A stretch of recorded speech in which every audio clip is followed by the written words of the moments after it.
Donc, on est en compagnie de Sandra de Montigny. Bonjour Sandra, ça va bien? Bonjour, ça va très bien, merci. Oui. Et de votre copain André Secours, bonjour. Bonjour. Bienvenue à l'émission. Merci. Et aujourd'hui, on va parler d'un sujet quand même assez sérieux, l'aide médicale à mourir anticipée pour les gens atteints d'une maladie dégénérative comme l'Alzheimer. Oui. Et on veut d'abord entendre ton parcours, Sandra. Quand as-tu appris que tu étais atteinte de la maladie? J'ai appris que j'étais atteinte de la maladie en 2019. Là, je regarde mon chum parce que si jamais je me trompe, il va me faire un signe. En 2019. Moi, je suis atteinte d'une forme familiale génétique. Donc, avant moi, mon père était atteint de la maladie. Puis avant lui, sa mère, à lui, était atteinte aussi. Et ainsi de suite, jusqu'à aussi loin qu'on puisse le savoir. Oui, c'est vraiment dans la génétique, dans les transmissions des maladies génétiques, il y a deux formes. Il y a la forme qui est... voyons, j'ai un blanc, là. Qui est dominante. Okay. Il y a la forme qui est dominante. André n'a pas pu t'aider sur celle-là. Non, c'est ça. Non. Il y a la forme qui est dominante. Oui. Donc, la forme dominante, il n'y a pas beaucoup de maladies qui sont comme ça. Il faut qu'un de tes parents ait la maladie. Oui. Donc, dans mon cas, c'était mon père. Et puis, lui, il a 50% de risque de le transmettre à un de ses descendants. Mm-hmm. À un ou deux si on n'est pas chanceux. Là, oui. Trois. Bon. Alors que les autres maladies, la plupart du temps, c'est un gène récessif. Ça veut dire qu'il faut que l'enfant reçoive un gène malade du papa et de la maman en même temps pour être atteint. Donc, le risque de transmission est moins grand. Ce qui n'est pas ton cas. Là. Exactement. Oui. Nous, on est dans le 1 sur 2.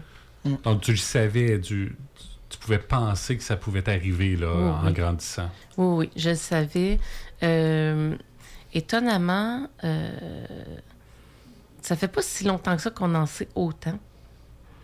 Peut-être que parce que moi, c'est mon père qui était atteint, puis peut-être que mes parents, ils s'informaient peut-être sans aller si loin que ça dans les détails. Là. Moi, je travaillais en santé, fait que c'est sûr que c'est quelque chose qui me parlait, puis que j'étais capable de fouiller. Donc, c'est ça, quand on a su que mon père était atteint, sa mère, à lui, l'avait eu avant. On savait d'emblée, mon frère et moi, qu'on était à 50% de risque chacun. Oui. Puis c'est ça fait quelques années que tu as eu le diagnostic. Oui. Puis là, tu vis avec la maladie. Donc, tout à l'heure, tu te tournais vers André pour qu'il t'aide un peu avec ta mémoire. Compléter. Donc ça t'arrive dans ton quotidien. Oui, bien, de plus en plus souvent. Oui. La maladie évolue, puis on le voit vraiment... on est vraiment en mesure d'observer l'évolution. C'est quand même, je veux dire, fascinant, mais bon. Mais on peut vraiment voir qu'il y a des symptômes qui apparaissent tout d'un coup, puis qui n'étaient pas là. Et puis là, on se dit, ben, ça, c'est la maladie qui fait ça, ou c'est... Et là, on voit quand ça s'installe, ben ça reste. Oui. Fait que c'est assez fréquent qu'on se questionne sur des symptômes qui apparaissent.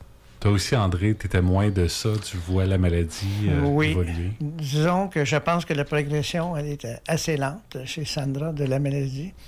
Mais il y a des caractéristiques comme la mémoire à court terme. Depuis quelques mois, ça se détériore. Par contre, vous voyez, elle était capable d'échanger, d'avoir des relations sociales amplement. Mais si on fait référence à la mémoire à court terme, à ce niveau-là, bon, ça se détériore. Puis dans le quotidien, comment ça se passe? Ça dépend. Ben là, moi, j'habite depuis 1 an, même un peu plus, là, 1 an et quelques mois, dans une RPA, une résidence pour personnes âgées. OK. Ce qui peut étonner parce que je suis quand même pas vieille. T'es encore toute jeune, j'ai 45 ans. 45 ans. Je suis nettement la plus jeune du groupe, ça c'est sûr. Mais j'habitais avec mes enfants avant à demi-temps, là, avec leur père. Puis c'est devenu... ça finit par être lourd un peu. au quotidien. Puis ça paraît pas...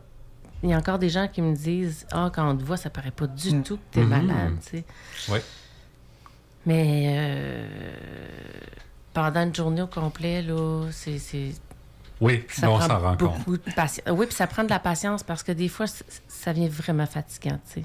Ben, je deviens fatigante, mais c'est pas moi, c'est ma maladie qui s'exprime, mais je peux demander la même question, là, je peux la dire 5-6 fois en ligne, puis des fois, il n'y a même pas 2 minutes entre chaque, 3 minutes entre chaque fois. Tu sais, je reviens tout le temps, puis moi, je pense toujours que c'est la première fois.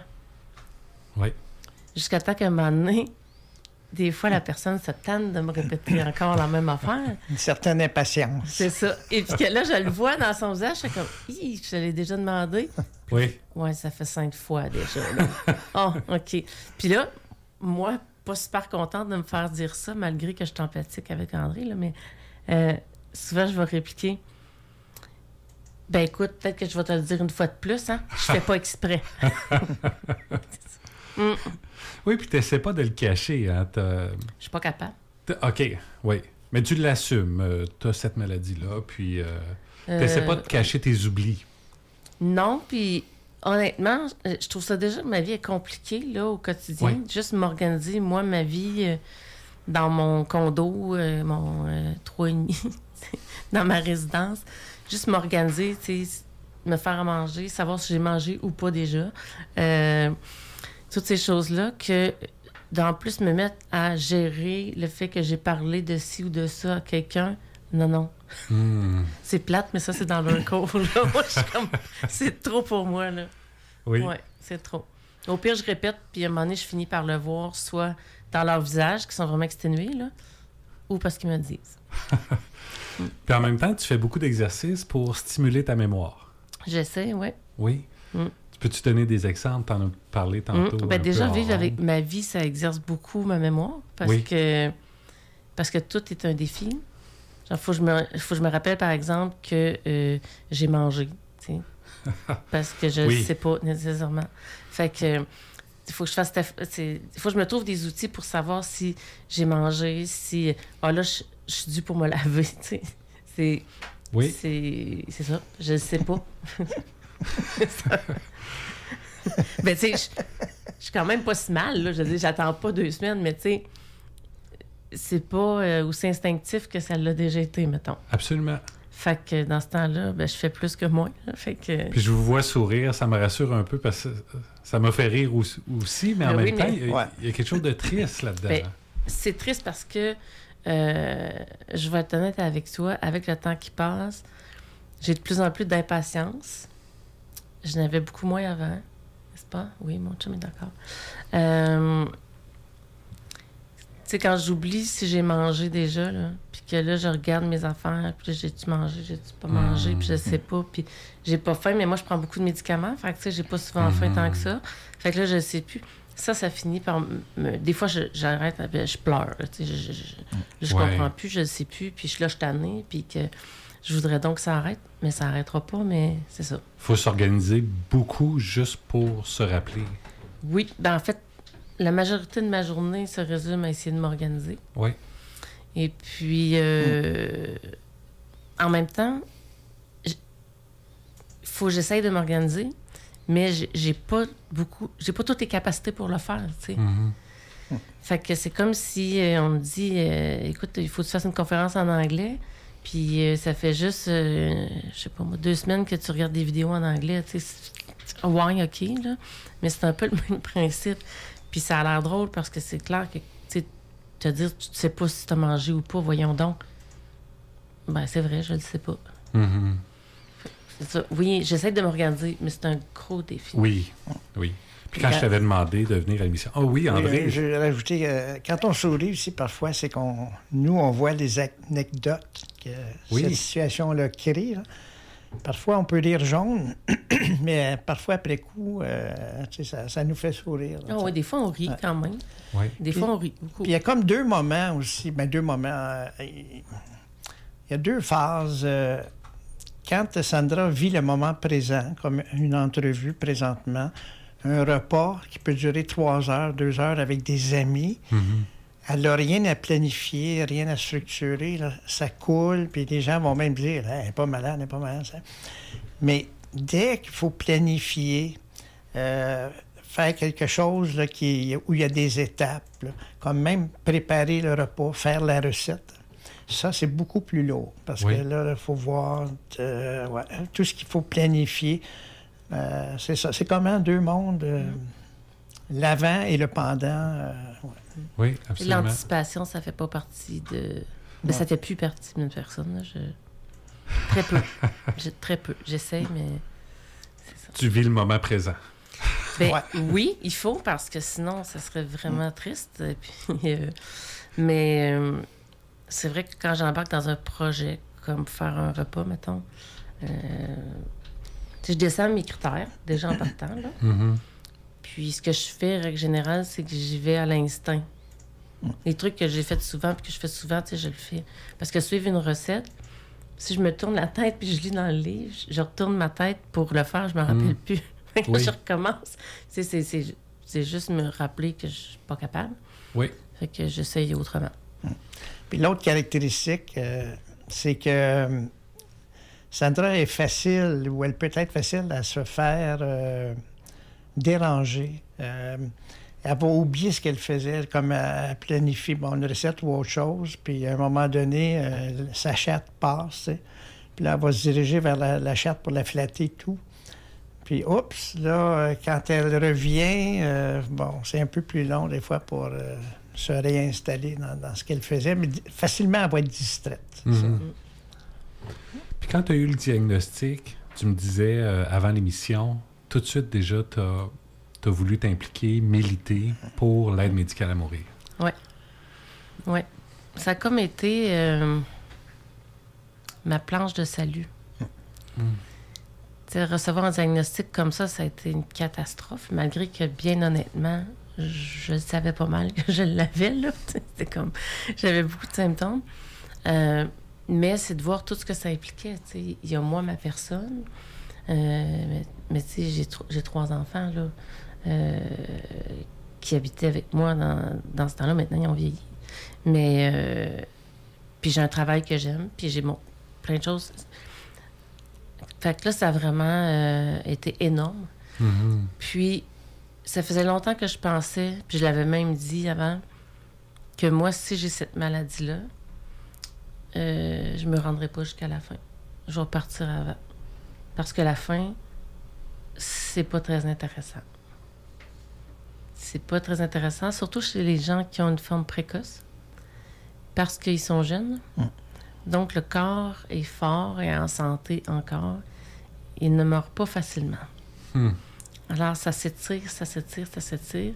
Et plus ça s'étire, plus la maladie fait des ravages, même au-delà que ce qu'on pense que ça peut faire comme ravage. Je voyais des choses que mon père faisait, puis j'étais comme, ben voyons donc qu'il fait ça, tu sais. Mais ça va vraiment super, super loin jusqu'à temps qu'ils finissent par décéder de ça, tu sais. Oui. De déshydratation, puis de tout ça.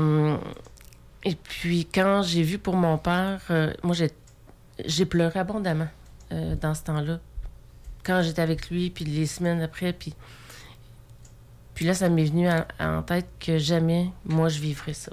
Puis dans ce temps-là, on parlait pas d'aide médicale à mourir, là, on n'était pas là-dedans du tout.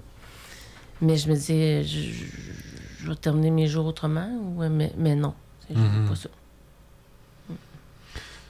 Puis là, et pour toi, justement, ça s'avérait comme une... Tu voulais pas revivre ça, tu voulais pas faire vivre ça à tes proches aussi, si je comprends bien. Donc, tu t'es impliqué dès le départ. Comment ça s'est passé? Bien, en fait, ça a comme été un concours de circonstances, là.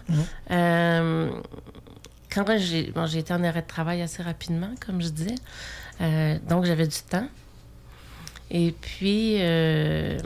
dans ce temps-là, la Société canadienne... la Société québécoise et la Société Alzheimer ont mis un post sur leur Facebook qui cherchait un porte-parole.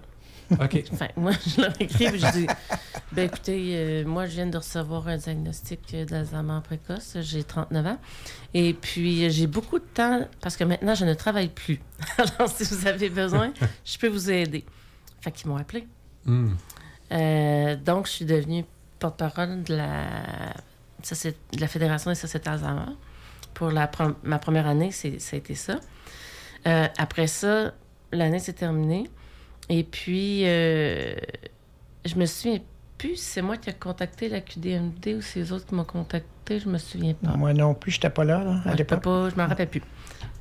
Un des deux. Mais, oui, un des deux. C'est ça. Et puis là, je suis devenue la porte-parole de l'Association québécoise pour mourir dans la dignité. OK. La QDMD. Et là, ça fait plusieurs années. Ouais. Ça fait combien? Je sais pas, là. Peut-être 3 ans. 3 ans. 3 ans, je dirais. Ouais. 3 ans. Et puis, c'est avec eux, entre autres, qu'on a fait les représentations pour l'élargissement de l'aide médicale à mourir. Beaucoup de représentations, beaucoup d'entrevues radio. Donc, vraiment, t'as partagé beaucoup sur ta vie, puis avec ta vie, avec André aussi. Oui. Puis, moi, j'accepte toujours les entrevues dans le sens où, tu sais, quand c'est bien fait, là, je veux dire, quand c'est quelque chose de sérieux, mais ça l'est tout le temps. Et puis, moi, je vois pas de problème d'en parler. Au contraire, parce que plus on en parle, plus ça démystifie et la maladie d'Alzheimer, et la maladie d'Alzheimer précoce, et la proche aidance, et tout ce qui touche la loi. Parce que là, la loi, quand j'ai commencé au début, on n'était pas dans les demandes anticipées, là, c'était pas proche, là. Puis, alors que moi, puis je l'ai dit dans beaucoup d'entrevues, moi, je ne vivrai pas la maladie jusqu'à la fin. Alors, je pense que c'est mieux de partir avec une demande anticipée d'aide médicale à mourir, sereinement, plutôt que je m'en charge moi-même. Parce que sinon, c'est ça que les gens font. Ceux qui font le choix de partir, ils s'organisent tout seuls. Puis ça, c'est pas le fun pour la famille. Non, c'est pas souhaitable. Fait que c'est pour ça que là, je me suis impliquée après ça avec l'Association québécoise pour mourir dans la dignité. Puis c'est ça qui m'a mené aussi... il y a eu les commissions parlementaires avec Sonia Lebel, entre autres, qui était là. Puis, pas Sonia Lebel, Sonia Bélanger. Sonia Bélanger qui était là. Donc, j'ai participé à la commission. Ma fille aussi a fait un mémoire. Puis, c'est ça. Tranquillement, les gens ont commencé à me solliciter pour participer à certains comités ministériels. Tu sais, souvent, on aime mieux avoir les gens dissidents, mais je dis pas dissidents, mais en tout cas, qui disent un peu différent de nous, les avoir dans notre cours. C'est comme... c'est plus commode. Puis en même temps, c'est des gens qui sont super fins, super parlables. On les a rencontrés plusieurs fois. Puis après ça, ils m'ont sollicité pour d'autres choses. Ça s'est super bien fait. Parce que tu as entendu des gens qui étaient, comme tu dis, dissidents. Est-ce qu'ils étaient opposés à ce qu'il y ait une modification de la loi pour permettre l'aide médicale à mourir anticipée? Oui. Quand il y a eu les consultations publiques, oui, il y a des gens qui sont pas d'accord. Puis ils le disent. Puis ils ont soumis des mémoires, eux autres aussi. C'est pas la majorité, mais ils étaient là. Puis c'est correct parce que les autres aussi, ils ont le droit de faire valoir leur point. Comment tu recevais ça? Ben moi, je suis pas d'accord, moi. Tu sais, je veux dire. Oui. Moi, j'ai mon avis pour moi-même. Moi, ce que je souhaite, c'est que les gens puissent avoir le choix. S'il veut pas, il veut pas. Fine, j'ai pas de problème avec ça. Ben, Mais si tu veux, ben tu l'as. Tu sais, c'est plus que l'État décide à notre place que je trouve que ça n'a pas d'allure, là. Fait que moi, c'était ça mon point, tu sais, qu'on peut juste choisir. Puis quand on est dans le clan d'un non ferme, ben il n'y a pas de choix, tu sais. Ouais, moi, je voudrais rajouter quelques éléments, là. Sandra a fait un travail remarquable parce qu'au début, quand l'association l'a approchée, elle était un peu naïve, elle n'avait pas eu beaucoup d'expérience avec les médias, et puis tout le monde était gagnant. C'est des échos, là, moi je n'étais pas là, mais que j'ai entendu. C'est-à-dire que ça a commencé un peu avec les médias, ensuite elle a fait Tout le monde en parle, Deuxième en or, puis une foule d'autres. La population, quand elle passait à l'émission, il y avait beaucoup de commentaires. La population l'a adopté, les médias l'ont adopté. Puis Sandra a adopté toute cette démarche-là, puis tout le monde est gagnant. Elle avait une crédibilité, elle avait une approche humaine. Et puis, Sandra aussi a été gagnante, elle en est parfaitement consciente. Ça lui a donné un sens à sa vie. Au lieu de passer ses journées assise sur le divan à écouter la télévision, je ne sais quoi, là. Écoutez, une implication comme ça, là, pour elle, ça a été valorisant, puis ça lui a apporté beaucoup. Alors, c'est ça qui est merveilleux. Là. Tout le monde est content, finalement. Hein? Oui. Puis on en parlait justement au souper tantôt de ça, justement, parce que je venais d'avoir 2 messages de personnes qui voulaient écouter l'émission de ce soir, tu sais. Que moi, je les connais pas, là. Tu sais, ils sont sur la page Facebook que j'ai, je vais en profiter pour la nommer, qui s'appelle « Je vis avec l'Alzheimer précoce ». Et puis, fait que oui, ça a touché plein de personnes. Il y en a plusieurs qui m'écrivent des fois, qui savent pas où donner de la tête, là, tu sais. Ma mère, elle a tel symptôme, elle veut pas consulter, là, puis ça fonctionne pas. Puis, tu sais, est-ce que tu penses à des idées, des ressources ou des... Mon mari enseigne dans une université. On est pas mal certain qu'il est atteint d'Alzheimer, puis les premiers tests sont dans cette direction-là. Est-ce qu'on le dit? Est-ce qu'on le cache? On en parle à qui? C'est des questions de toutes sortes, là. Incroyable, ouais. Ça vous permet d'ouvrir, comme tu disais un peu plus tôt, ça permet d'ouvrir le débat puis qu'on en parle ouvertement parce que ça fait partie de la vie. Oui, puis moi, je trouve que depuis le début de mon implication, même avant, là, mais il y a vraiment une progression par rapport premièrement aux connaissances des gens, parce que ce qu'on connaît pas nous fait peur, là. Donc, aux connaissances, et puis à la curiosité aussi. Les gens sont curieux, ils posent des questions, ils s'informent. Des fois, ils me disent « Ah, je suis allée voir sur tel site Internet, j'ai vu ça. » Je pense que c'est quelque chose qui est en train de s'implanter vraiment dans notre société. Je trouve que c'est vraiment une bonne chose, d'ailleurs. Comme je disais tantôt, c'est juste une question de choix. Il ne faut pas penser qu'on dit que tout le monde, faut qu'il fasse la même chose, non. Mais il faut qu'on puisse pouvoir le faire.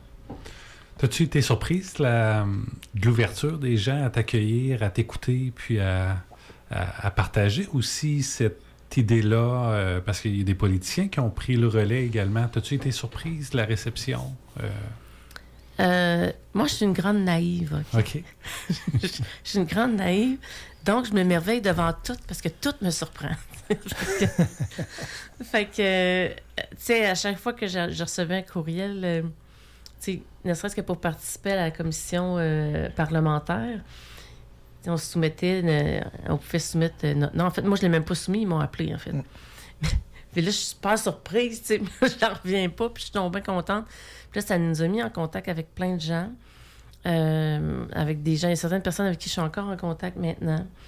J'ai collaboré avec le ministère pour développer le genre de formulaire pour les demandes anticipées. C'est fascinant, tout le beau que ça donne. Puis j'ai des amis de gens qui sont atteints ou qui ont connu quelqu'un qui sont atteints ou tout ça. C'est rendu comme... C'est ma deuxième vie, en fait. Là. Oui. Je suis quand même heureuse de voir qu'il y a beaucoup de beau qui sort de cette situation-là, qui, à la base, n'est pas très positive. Là. Puis si on l'explique un peu, ça a été adopté. Maintenant, c'est permis, l'aide médicale à mourir anticipée. Oui. Depuis octobre dernier, je crois que les gens peuvent déposer une demande. Exact. Veux-tu nous expliquer un petit peu comment ça fonctionne? André, tu pourras compléter aussi. En fait, les demandes anticipées, c'est fait pour les gens qui ont reçu un diagnostic d'une maladie grave et incurable, irréversible. Donc, on ne pourrait pas, par exemple, faire une demande anticipée pour... maladie mentale, même. Oui, par exemple, les maladies mentales sont exclues, en effet. Exclues. Ça prend le neurovégétative ou dégénérative. Oui, c'est ça. Mais sinon, c'est quelqu'un qui peut avoir une maladie comme la sclérose en plaques, par exemple. Avant, il fallait être en fin de vie. Là, maintenant, c'est plus le cas. Fait quelqu'un qui a une maladie comme ça, qui souffre beaucoup, Parce qu'il y a le critère de souffrance qu'il faut qu'il soit présent. Puis la souffrance, ça peut être physique et ou morale. Donc, c'est ça. Puis après ça, il y a un médecin qui va évaluer le topo, comme je disais. Puis, il y a deux médecins dans le dossier. Donc, il y en a toujours un qui va réviser le dossier aussi. Puis après ça... En fait, le gros avantage d'anticiper, c'est que il est possible de prévoir quand le moment va arriver où telle conditions seront remplies sur le plan personnel. Exemple, je ne reconnais plus mes enfants ou mon conjoint. Certain nombre de critères. Quand ça sera en place, oui, vous avez la permission de m'administrer l'aide médicale à mourir. Mm-hmm. C'est ça qui n'était pas permis auparavant. Non, parce qu'avant, il fallait que les gens la demandent, mais il fallait qu'ils la demandent quand il y avait, entre guillemets, là, j'aime pas l'expression, mais toute leur tête. Oui, c'est ça. Et puis, il y en a, finalement, ils attendaient trop. Puis, quand venait le temps de la demander, il n'y avait pas toute leur tête, là, vous savez. Alors là, il l'avait échappé. C'était trop tard. Tandis quand il y en a avec des critères comme ça, puis c'est pas pris à la légère, là. Les critères là, sont remplis, c'est sérieux, il y a des questionnaires, c'est, en guillemets, approuvé par des médecins, il y a un encadrement, il y a un parrain, il y a des signataires. Et puis, ensuite, on réfère à tout ça. Là. Je veux dire, ils font encore, les médecins, une vérification quand bien le moment là, de faire administrer. Alors, moi, je sais que Sandra, suite à ça, elle était beaucoup moins anxieuse. Elle avait un poids de moins sur les épaules. Parce que c'était comme un réconfort.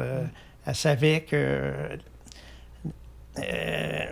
comment je dirais ça? Il y a une structure qui allait ramasser un peu là, son état. Et puis, elle aurait le droit à l'aide médicale à mourir. C'est beaucoup pour les personnes qui sont dans cette situation-là. Là, Parce qu'honnêtement, là... si tu te souviens, André, moi, j'avais commencé à dire, là, je pense que ça commence à être limite. Tu sais que là, il faudrait que la loi passe, là, parce que je vais être pris, puis je vais être obligée de faire une demande contemporaine, tu sais, de dire je la veux maintenant, là, puis je meurs, tu sais.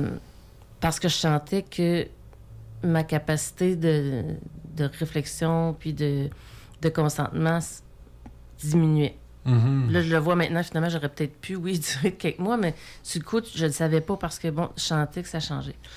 Puis c'est ça que ça donne, c'est que les gens qui ont une maladie neurocognitive sont capables de s'acheter du temps de qualité. Puis après ça, partir en paix au moment où ils l'auront décidé. C'est vraiment beau comme processus. Je trouve ça beau. Moi, je suis fière que comme société, on ait réussi à mettre ça en place. Ça sécurise beaucoup les gens qui ont des maladies neurodégénératives et autres maladies dégénératives comme ça, qui touchent la tête. C'est ça le problème, c'est que la tête fait que tu peux pas consentir, tu sais, fait que là, à un moment donné... Puis c'est pas toi qui décides si tu peux consentir ou non. C'est un médecin qui... Oui.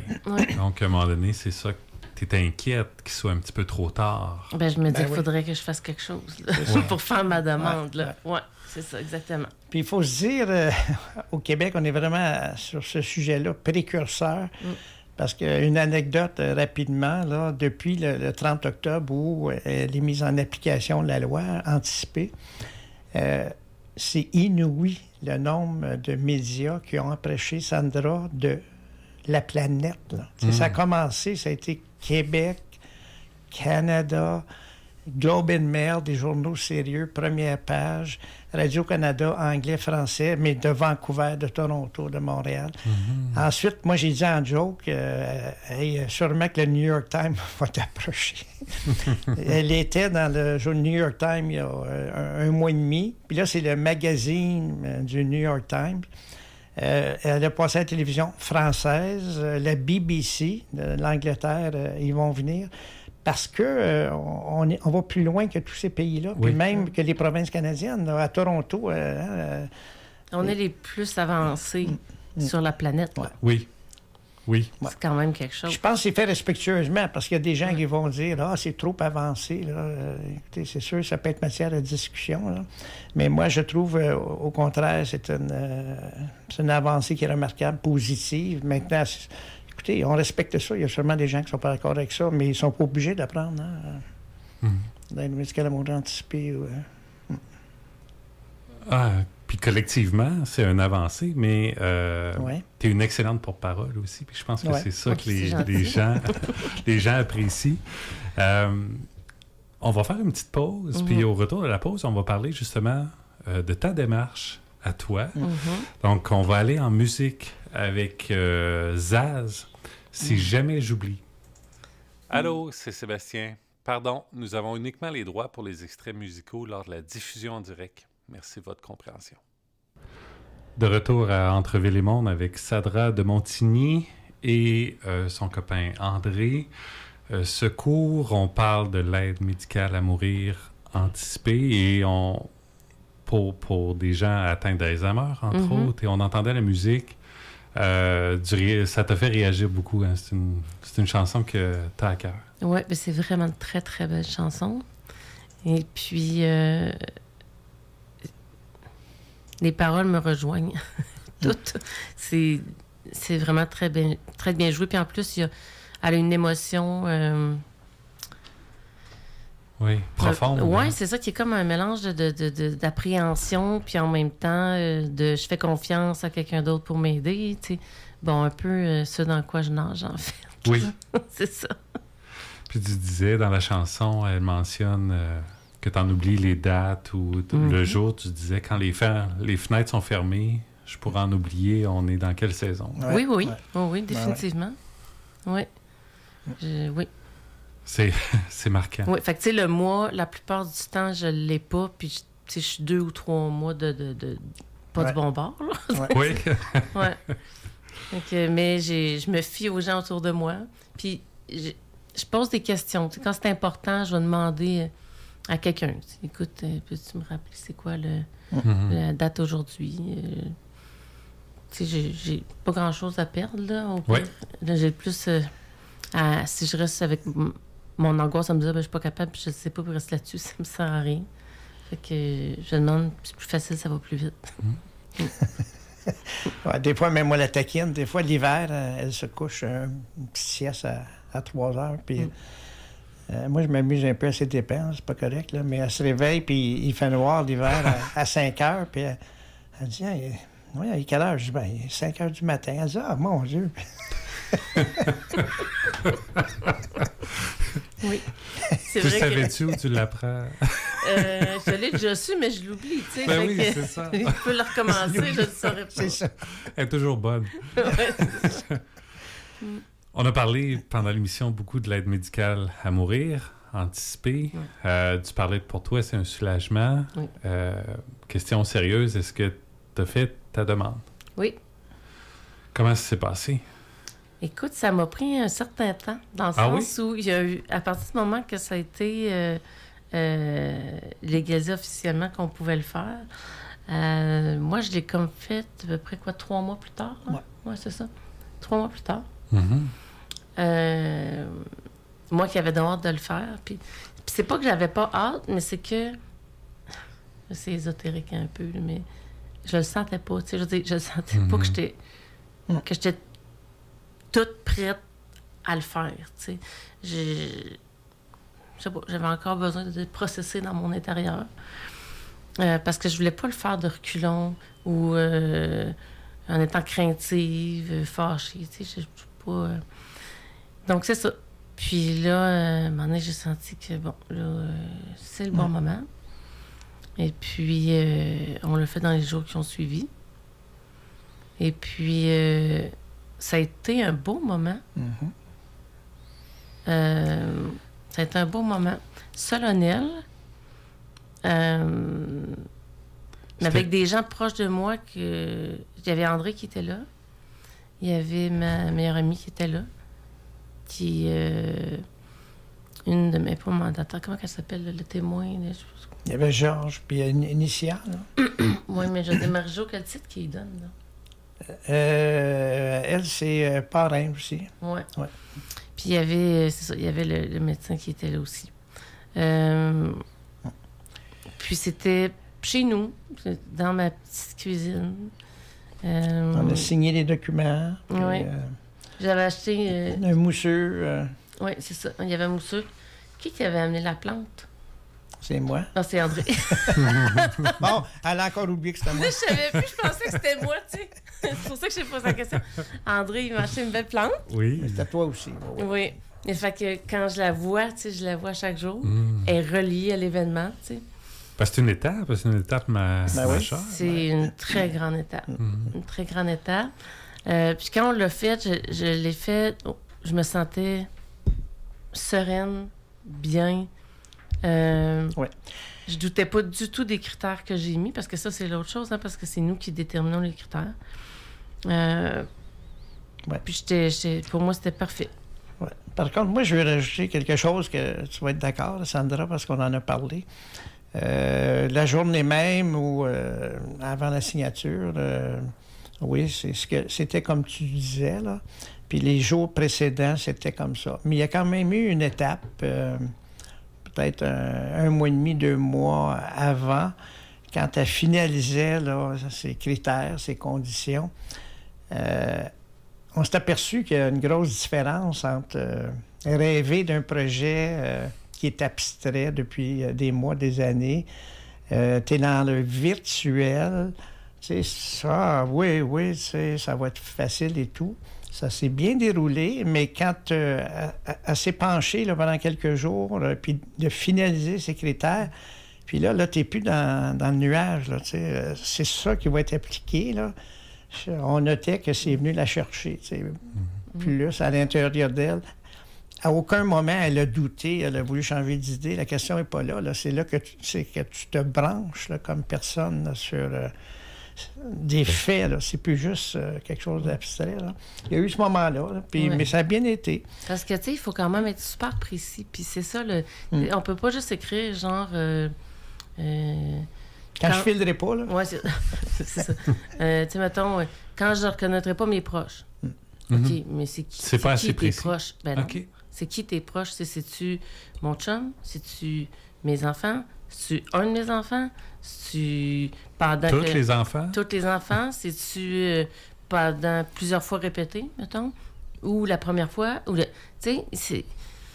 Puis je comprends, c'est correct aussi qu'ils mettent ça le plus précis possible parce que le but, c'est pas de faire contre la volonté de la personne. Mais ça nous a amené à se questionner beaucoup plus en précision par rapport à ce qu'on disait comme ça avant. Puis tu avais même aidé à élaborer le formulaire. Donc là, c'était toute une autre réalité de le remplir toi-même. Oui. Oui, puis de se dire... Tu sais, je dis ça depuis tout le temps, mettons, telle affaire. Est-ce que ça, c'est vraiment un critère pour que je parte? C'est vraiment là. Là, c'est là, comme dans c'est là que je vais le dire. Oui, avec ça, je décède. Oui. C'est quand même quelque chose. Ça m'a pris... je me suis mis dans une petite bulle pendant quelques jours pour réfléchir à tout ça. Est-ce que c'est trop indiscret de connaître tes critères? C'est pas indiscret, mais je veux pas les dire précisément parce que je veux pas que... en fait, je craindrais que les gens les prennent et les appliquent, alors que c'est pas que je veux pas parce que c'est pas ça. J'ai pas mon nom dessus, là. Mais c'est vraiment un processus qui prend un temps. Tu sais, moi qui baigne dedans depuis des années, ça m'a pris des heures, là, des heures. C'est très personnel. C'est personnel. Il faut qu'on le sente, là. Moi, je suis de même. Il faut qu'on le sente par en dedans, tu sais. Des fois, j'avais écrit quelque chose, puis j'étais comme, ouais, je suis pas sûre. Tu sais, ça, c'est suffisant? Tu sais, fait que c'est beaucoup de fouilles en soi, mettons, puis de se questionner, puis de... C'est important, je pense, que chacun fasse une démarche d'introspection semblable. Oui, c'est ça. Il y a comme des étapes à franchir. C'est pas juste un papier collé, là, tu sais. faut que tu vives ces moments-là, puis dans le choix, là. Ouais. Et, c'est ça. Et par contre, je sais pas. Mais tu sais, c'est sûr que ça touche... ouais, c'est sûr. Ça touche quand ça a un impact sur les gens autour de moi, là, mes proches, tu sais. Ouais. Et chez toi aussi, certains critères, là. Ouais. Tu sais, que ce soit... ouais.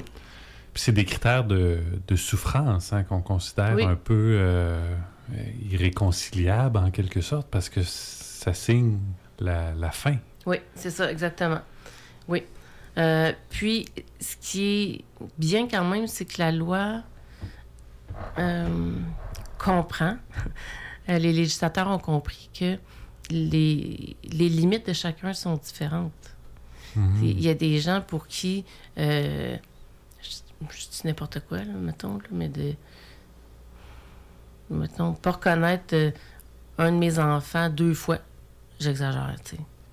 Mais alors que l'autre, ça peut être beaucoup plus loin que ça, tu sais. Fait qu'il faut que chacun évalue c'est quoi qui est prêt à accepter. Oui. Puis selon les personnes à qui ça s'adresse, tu sais, ça peut être juste les enfants, ça peut être le conjoint, ça peut être, je sais pas, la famille élargie, les frères, les sœurs. Tu sais, c'est ça, là. Ça peut dépendre d'un paquet de choses.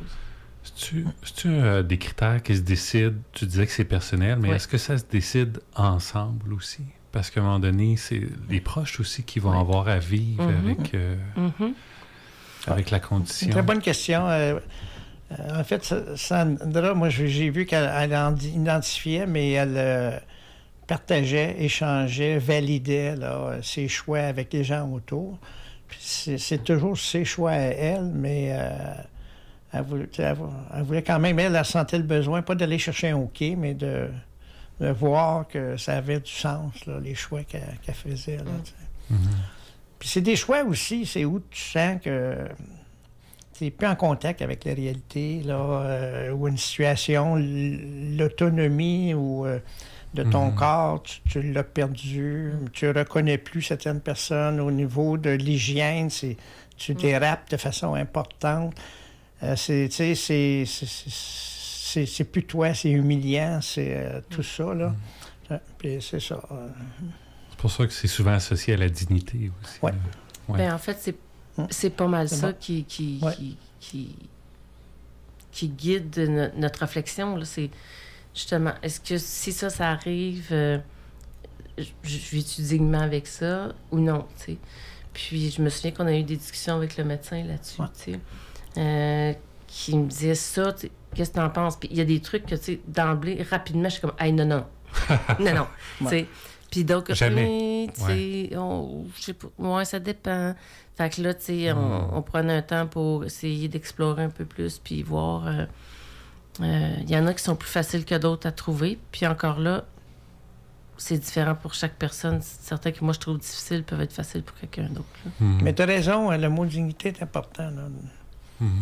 En fait, c'est pas mal ça le nœud de la chose. Puis, il y a un médecin qui, lui, va confirmer, si je comprends bien, que les critères sont atteints. Et il y a un proche également qui va lever le drapeau, qui va... veux-tu nous en parler un petit peu plus de ces démarches-là? Toi, tu as identifié un proche autour de toi? Oui. C'est qui, non? C'est moi. Ben, en fait... ça prend quelqu'un qui la côtoie. Je veux dire, elle a un frère à Trois-Rivières. Il est très près d'elle, mais il ne la côtoie pas quotidiennement. Même ses enfants, maintenant, il y en a 2 bientôt à Québec, puis il y en a un qui s'en va sur la Côte-Nord pour le travail. C'est ça. Ça prend quelqu'un quand même qui est capable d'évaluer. Mais c'est ça. C'est moi, parce que je réponds à ce critère-là. Là, puis... Comment tu vois cette responsabilité-là? J'aurais mieux que tu ne poses pas la question. Non, je trouve que c'est une grosse responsabilité, mais moi, je vais lever, là, c'est le moment venu, des drapeaux, mais je vais les faire valider, là, ces moments-là, par que ce soit ses enfants et d'autres, sa bonne amie, là, Marie-Josée. qu'est-ce que vous en pensez, puis êtes-vous capable de la côtoyer un peu plus pour voir si je peux me tromper. Bon. Puis il y en a quand même autour de nous un ou deux bons médecins qui sont dans le dossier depuis quelques années. Là. Mais c'est pas à prendre à la légère. Pour pas être seul dans cette démarche-là. Non, c'est ça. Parce qu'il arrive que des gens, peut-être, sont davantage seuls que toi dans cette même démarche. Ouais. Oui. C'est pas évident parce que ça implique quand même quelques personnes. Ne serait-ce que d'avoir quelqu'un proche de toi pour vivre ton quotidien, là, parce que ça finit par être nécessaire. Puis, qui pourrait aussi dire pour que la limite qu'elle a mourir, c'est arrivé, tu sais, qu'il faut...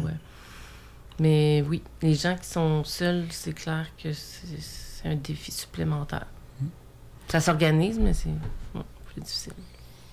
Je vous remercie. C'est tout le temps qu'on avait. Je ne sais pas si vous avez un dernier mot à partager ou sinon, c'est ça.